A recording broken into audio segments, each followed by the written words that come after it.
Damos la bienvenida al doctor Carlos Castro, expresidente del Colegio de Abogados de la SUAY.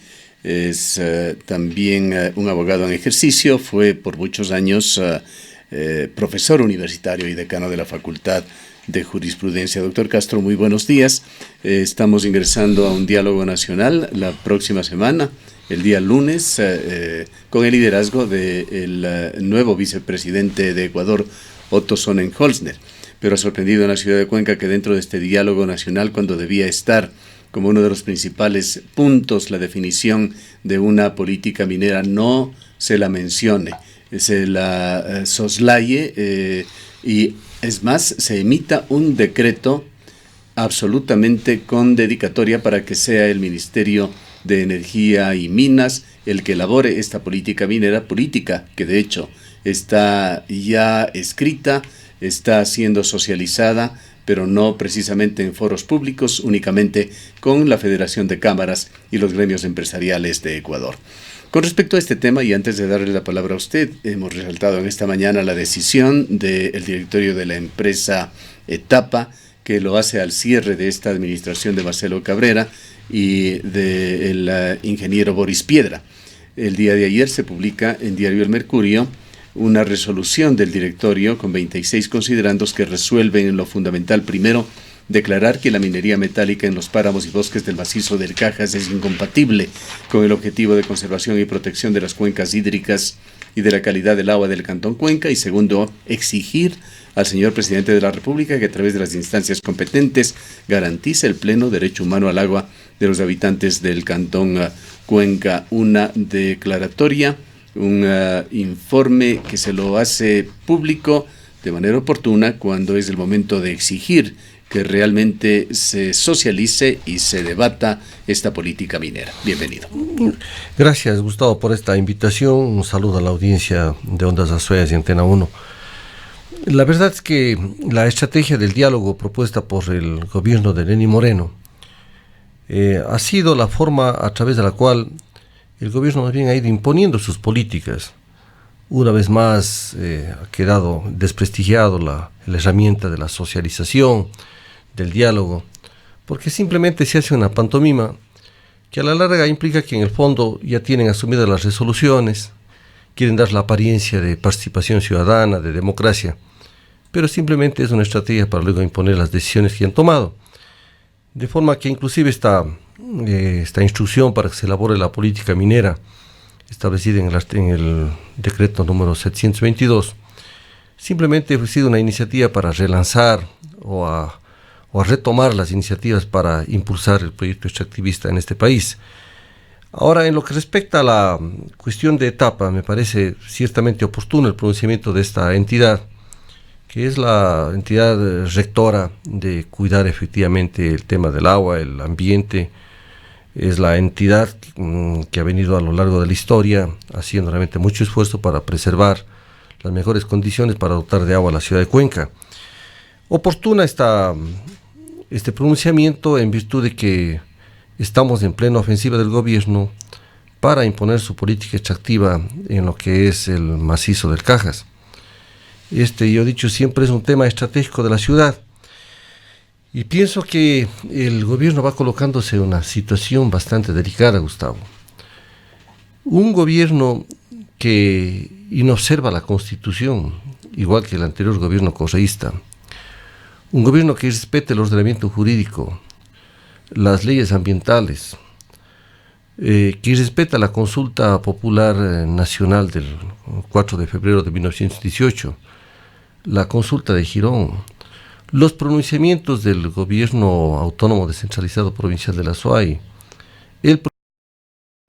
que por esta vía efectivamente lo único que va a lograr es una oposición radical, total, no solamente yo creo dentro de la provincia de la SUAY, lo que es específicamente la ciudad de Cuenca, sino en otros sectores del país. Y ya verá usted en lo que termine esto, porque yo pienso que hay suficiente elemento para llevar al juicio político al ministro de Energía y Recursos Naturales No Renovables, inclusive un juicio político a más alto nivel al propio presidente de la República, porque están irrespetando efectivamente decisiones que parten de la soberanía del pueblo y respetar la soberanía del pueblo me parece ya gravísimo. También para acciones judiciales penales, no solamente yo creo por el desacato, no, creo que hay figuras penales más graves a quienes atentan al ordenamiento jurídico del país. De forma que los escenarios van madurando. Tenemos el próximo lunes la Asamblea Ciudadana. Habrá que tomar allí resoluciones drásticas para defender los intereses de Cuenca y la provincia de La Suay. Y mire usted, como siempre, Gustavo, estamos defendiendo la Constitución y el ordenamiento jurídico. Y otros, el gobierno nacional, el Estado ecuatoriano, rompiendo Intenta la Constitución y el ordenamiento jurídico. Miren lo que nos han colocado. Un importante simbolismo, no solamente simbolismo, una acción de carácter práctico se dará este día lunes con la participación en esta Asamblea Ciudadana de de las nuevas autoridades, alcalde y prefecto elegidos. Claro, y eso implica, ¿no es cierto?, que las nuevas autoridades, al haberse comprometido al asistir a esta Asamblea Ciudadana, en el caso de Yacu Pérez, de ratificar su posición de defensa del agua y en el caso del alcalde electo de estar presente para escuchar a la ciudadanía, esto implica, ¿no es cierto?, que es la ciudad y la provincia va a continuar en esta línea. Y no puede ser de otra manera porque definitivamente están jugando los intereses de las nuevas generaciones. El agua es un recurso fundamental y creo que y hay conciencia en este sentido en Cuenca y en la provincia de La Suay del significado de esto que llaman ahora el oro azul, ¿no?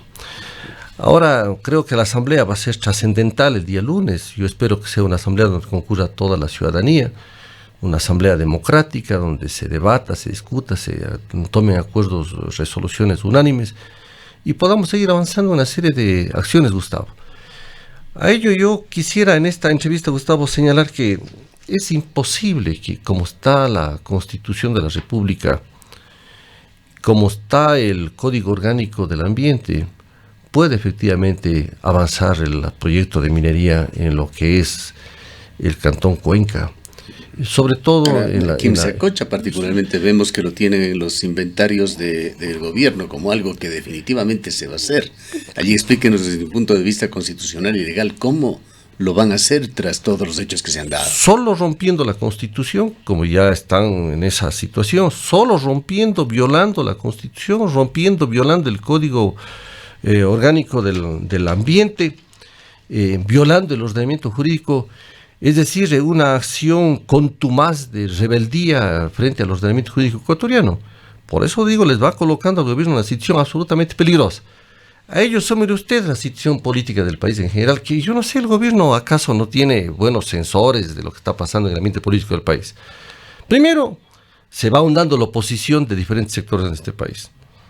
En coincidencia, aborrecible a veces con ciertos sectores, pero la oposición va estableciendo coincidencias y de parte de diferentes sectores con diferentes perspectivas, pero oposición a la final. Nadie en definitiva quiere ya estar con el gobierno.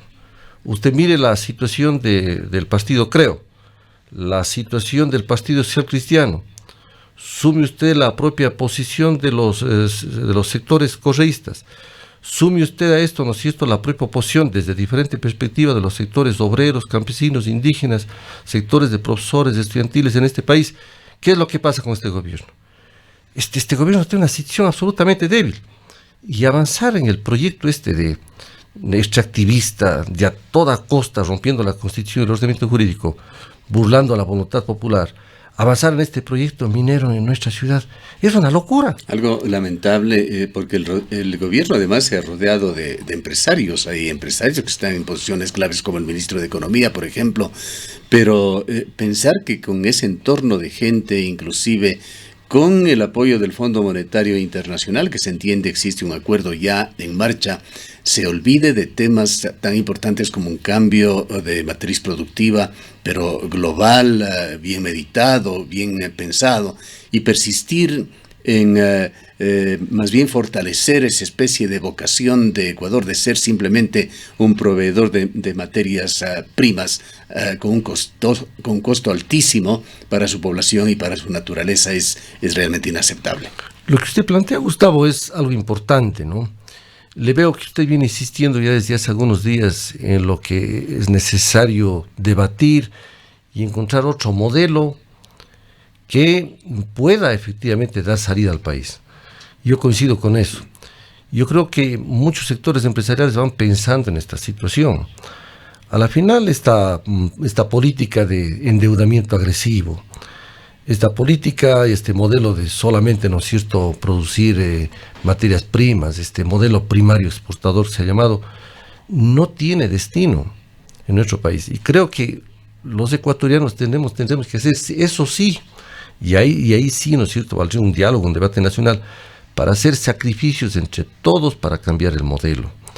Creo que hace falta más austeridad, hace falta pensar más en lo que usted dice, cómo, ¿no es cierto?, dar un plus valor a nuestra producción, cómo volver el tema de los ojos al campo, al agroecuatoriano, cómo incentivar el tema del turismo de a de veras, cómo pensar en mejorar nuestra infraestructura turística, cómo, por ejemplo, dar ayuda a lo que es la economía popular y solidaria. No se olvide, Gustavo, que el 70% de los puestos de trabajo viene dado por la micro, pequeña y mediana empresa. La microindustria es el principal proveedor de mano de obra. Entonces, y de producción en todos los ámbitos del país. Y muchos empresarios están pensando y en eso en este país, porque realmente ¿a dónde vamos con esta situación? Solamente este modelo creo que al final favorece a grupos de los más monopólicos en este país. Y volviendo al tema, ¿no es cierto?, del agua, un gran sector del empresariado también, ¿no es cierto?, ha considerado ya de que este tema de la defensa, este recurso estratégico es fundamental para todo aspecto. Sino ¿cómo vamos nosotros a pensar en el desarrollo agropecuario, en temas, ¿no es cierto?, que tienen que ver con la salud humana? ¿Cómo vamos a pensar nosotros para la propia industria, para sectores que requieren del agua y agua de buena calidad? ¿Cómo pensamos seguir incentivando proyectos hidroeléctricos que pueden convertirnos a nosotros acá en una potencia, por ejemplo, energética en la provincia de La Suay? En fin, de manera que yo le veo que este panorama es un panorama importante de amenazas, pero también de oportunidades. Y a lo que iba, Gustavo, en la legislación del Código Orgánico Ambiental, si usted analiza cómo está conceptualizado el Sistema Nacional de Áreas Protegidas en el Código Orgánico del Ambiente, este sistema está constituido por parques nacionales, por refugios de vida silvestre, por reservas de producción de fauna, por áreas nacionales de recreación y reservas marinas. Pero además hay una importante novedad en el Código Orgánico del Ambiente, porque usted comprenderá que hay leyes y leyes que se han dictado en este país y a veces no ha habido tiempo para ir asimilando. Pero a más del Sistema Nacional de Áreas Protegidas, el Código Orgánico del Ambiente contempla, Gustavo, estas áreas especiales para la conservación de la biodiversidad. Y dentro de estas áreas especiales para la conservación de la biodiversidad, ¿sí?, están estas zonas de amortiguamiento ambiental, que son zonas igualmente protegidas, y lo hace el código con toda la sabiduría. Porque cómo usted, si no tiene estas zonas de amortiguamiento ambiental, ¿cómo preserva estas áreas del Sistema Nacional de Áreas Protegidas? Lo pertinente de etapa de hablar y en forma general del macizo del Cajas. Exactamente. De que simplemente hay incompatibilidad allí. Exacto, porque no solamente es el Parque Nacional de Cajas, sino todo el área de amortiguamiento circundante, y donde el próximo gobierno municipal y el Consejo Cantonal de Instancias tiene que rápidamente dictar la legislación que exige el Código Orgánico del Ambiente, que hay que reconocer que ha habido una demora. Aunque ciertamente pues el Código del Ambiente no es de vieja data, ¿no? Pero es urgente que la nueva administración municipal entre a dictar esta legislación que exige el Código Orgánico del Ambiente. Y hay que hacerlo esto de manera oportuna, precisamente para que estas ordenanzas desarrollen toda esta legislación protectiva de todas las zonas de amortiguamiento. Y dentro de estas zonas especiales de conservación de la biodiversidad, también se encuentran los corredores de conectividad, los corredores de conectividad, mejor sería biocorredores, que según el Código Orgánico del Ambiente establece que estas zonas serán las que conecten las áreas del SINAP, el Patrimonio Forestal Nacional y las áreas especiales para la conservación de la biodiversidad. En esto tiene trabajos muy interesantes de etapa. Claro. Con estas cámaras trampa que ha hecho un verdadero diagnóstico de estos corredores de biodiversidad tan importantes para el sostenimiento de la naturaleza. Porque no puede tener funcionamiento el Sistema Nacional de Áreas Protegidas, los bosques protectores y estas áreas especiales de biodiversidad sin estos corredores de conectividad. Me pregunto, con toda esta legislación, ¿Será posible que se instaure la minería en el macizo del Cajas? Es imposible, sino a condición de violentar el ordenamiento jurídico Quisiera ecuatoriano. plantearle, doctor Castro, sobre, creo que el principal argumento que utilizan desde el presidente de la República, sus ministros, las cámaras de la producción, la Cámara de la Minería. Esto que se dice, si es que no se acepta la minería a gran escala, vendrá la minería informal que causará más daños. Es el principal argumento que se está utilizando. Es una falacia jurídica. Le escuché a unos representantes promineros en el programa tan importante que tiene esta emisora Voces de la Ciudad plantear este argumento repetitivo, ¿no? La verdad es que no es así, porque el tema es que no debe haber minería metálica ni formal ni informal en los páramos, humedales y zonas de recarga hídrica. Y el problema es de que si no se avanza en la minería formal, avanzaría la minería ilegal. Es un tema del Estado ecuatoriano, de manera que ese es un chantaje. Pero además, yo no sé cómo hablan de minería legal y de minería formal, si tenemos efectivamente un informe de la Contraloría donde les desviste a lo que son las concesiones mineras justamente de Loma Larga o Quimsacocha, donde ni siquiera han tenido licencia ambiental, Gustavo. Y eso ya se advirtió desde hace algunos años, que no tenían inclusive las concesiones de agua por parte del SENAGUA. Dos requisitos fundamentales: las concesiones de agua y la licencia ambiental. Sí, que el Estado ha venido actuando en una especie de complicidad con las empresas mineras en lugar de controlarlas. Exactamente, el Estado, y eso es lo que ha causado la admiración ciudadana, un Estado colocado del lado de las transnacionales mineras, sacrificando los intereses de los pueblos, de las ciudades. Esa ha sido la situación, de forma que el presidente Lenín Moreno tendrá que escoger, pues ya en estos momentos tan peligrosos, o estar con esos intereses o colocarse sensiblemente los intereses de la ciudadanía, ¿no? ¿Qué le viene a la mente? Pero mire, perdóneme, Gustavo, Sí. un asunto más.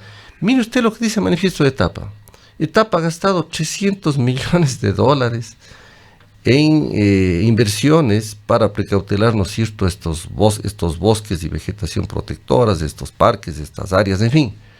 Y resulta usted que por regalías del proyecto Loma Larga, entiendo que se señala en la comunicación, obtendría 130 millones. Claro, sí es. Que es una barbaridad. O sea, los pasivos ambientales son mucho más Esto es lo que no se toma en cuenta por parte de mucha gente que se deslumbra con las cifras de la minería. Bueno. Hemos llegado a escuchar cifras de $600 mil millones, que es el potencial ingreso para el país. Expertos en el tema señalan que el costo ambiental duplicará esa cifra, si se llegan realmente a explotar todos estos proyectos. Como siempre y como ha sucedido en el mundo y en la historia de la minería, que los pasivos ambientales son más grandes que las inversiones mineras. ¿Qué piensa usted, doctor Castro, al contrastar el rostro amable del gobierno, que es el que da día a día en cada intervención, en cada salida a las calles del presidente de la República, con esos otros rostros del gobierno que son quienes son los emisarios de las políticas que en forma práctica intenta imponer el régimen, como el ministro Carlos Pérez o el ministro Santiago Cuesta? Claro, mire ahí, como usted señala bien, el presidente Lenín Moreno pone el rostro de amabilidad, de diálogo, de flexibilidad, de supuestamente preocuparse por la ciudadanía, desde los niños hasta los ancianos, y el plan toda una vida, etcétera. Mientras que efectivamente existen otros quienes realizan la real política, ¿no? Es un doble juego, efectivamente. Y pensar que a veces, ¿no es cierto?, esos juegos sucios colocan en manos de personas que usted esperaría otra cosa, ¿no? Y entonces el presidente Moreno se resguarda, quiere proteger su figura, su imagen, pero existen otras personas que llevan, ¿no es cierto?, la política real. Pero ese simplemente es el doble juego del gobierno que se va descubriendo. Yo le veo al gobierno absolutamente en un proceso de deslegitimación, de erosión total. No sé cómo va a terminar este periodo. La situación económica del país es tremenda, hay un manejo totalmente irresponsable del país, ambigüedades, dobles discursos, no transparentar las cosas, el tema de la lucha contra la corrupción. A la final, Gustavo, ¿cuánto hemos recuperado de los dineros que se fueron robando estos grandes atracadores de los dineros públicos? ¿Cuánto? Creo que esos 12 millones que devolvió alguien que dijo que se había encontrado en sus cuentas Recuerda usted, de risa, Gustavo, un sistema judicial que definitivamente no funciona como no hay que olvidar funcionar. Que el perjuicio para el país llega al orden de los 30.000 millones de dólares, que es una cifra que realmente debía haber cambiado la suerte a futuro de este país. Bueno, Gustavo, la cifra del atraco nacional ya bordea un monto igual al de la deuda externa. Si la deuda externa son 60.000 millones, se dice que efectivamente ese nivel es el atraco igual, un atraco feroz. Bueno, debemos culminar, doctor Castro, y quisiéramos hacerlo volviendo al origen de este diálogo, el diálogo nacional que se abre el próximo día lunes, con la ausencia de diálogo sobre la nueva política minera, que mientras tanto está siendo ya socializada con las cámaras de la producción, entre los cuales incluye considerandos con respecto a la consulta previa y popular, y lo que dice es evitar que se abuse del recurso de las consultas populares en tierras mineras, además de establecer parámetros claros de cuándo aplica una consulta previa. Son los temas que se están allí esbozando en esta política. Se habla también de beneficios tributarios en la contraparte, exenciones en impuestos, eliminación de otros, hacer más atractiva la inversión en el sector. De hecho, nos habíamos enterado en estos últimos días que nuevas zonas han sido concesionadas en el Azuay, incluyendo la cuenca del Machángara. ¿Cómo deben asumir sobre todo las nuevas autoridades este tema? Pues de hecho van a ser actores en estos diálogos que está abriendo el gobierno. Bueno, primero, Gustavo, hay un tema de principio. ¿De dónde acá, pues, el Ministerio de Energía y Recursos Naturales no renovables se transforma en el intérprete de aspectos constitucionales de este país? Si quieren llevar al debate nacional estos temas, finalmente tendrán que llegar a la Corte Constitucional para que determine en qué consiste el abuso de la consulta. ¿Y a qué abuso se refieren? Si simplemente hemos tenido la consulta popular del 4 de mayo de 2018, y tenemos el tema de la consulta popular de Girón. ¿A qué consulta más se refieren, Gustavo? ¿Cuál está abusando de la consulta? No hay abuso del derecho ahí. Quienes abusan más bien de la violación del orden público son estos funcionarios que están convocándonos a tratar de analizar el tema de las consultas. Primero, la cosa por allí. Segundo, yo creo que nuestras autoridades electas tienen que tener una posición de absoluto diálogo con la ciudadanía, una posición frontal, sincera, de defensa de los intereses de Cuenca y la provincia de la Azuay.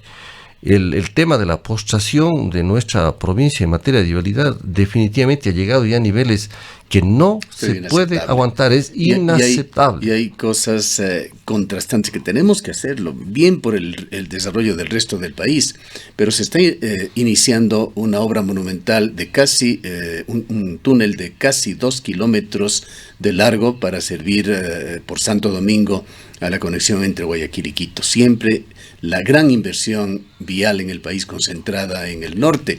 Hace muy pocos días se firmó también un acuerdo, algo menor de 30 millones de dólares que le daba el Estado al prefecto de Pichincha para otro túnel por allí. Pero aquí tenemos la situación que tenemos en el aspecto vial. Es decir, Gustavo, en otras palabras, una provincia y una ciudad maltratada en el tema ambiental, amenazada en sus recursos hídricos, una provincia abandonada en el tema de la vialidad, que a veces llegamos a ciertas situaciones de aislamiento, en el caso concreto de Cuenca, una provincia y una ciudad, un cantón al que se le quieren relegar como zona minera, al margen, ¿no es cierto?, de nuestros criterios, exactamente. Una provincia que hace grandes aportes al erario nacional y que realmente recibe una cantidades ínfimas desproporcionadas.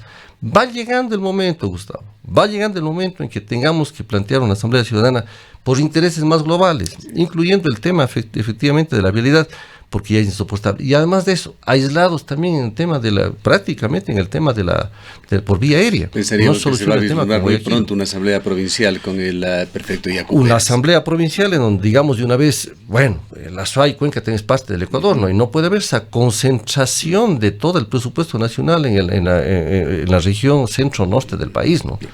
Lamentablemente el tiempo no nos da para más. Gracias, doctor Castro, por su paciencia en primer lugar y luego por habernos acompañado en este diálogo.